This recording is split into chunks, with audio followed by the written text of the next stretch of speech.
Dia punya juicy. Assalamualaikum bang. Bang, sate berapa ringgit bang? 80 sen ayam daging. Ayam daging 80 sen Padah-padah abang masak ah. Import murah lagi ni. Murah-murah boleh bang. Oh ni siap ni. Ya ah. Berasap oh. Padu. Padu. Tak.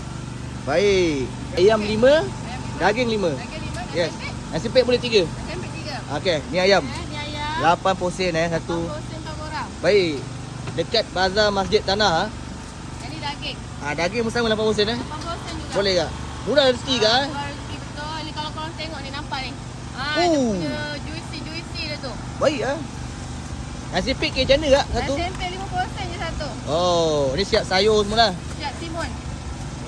Ni kuah kacang kita tahu orang. Oh ni, baik aku ada. 100% kacang tanah. Oh.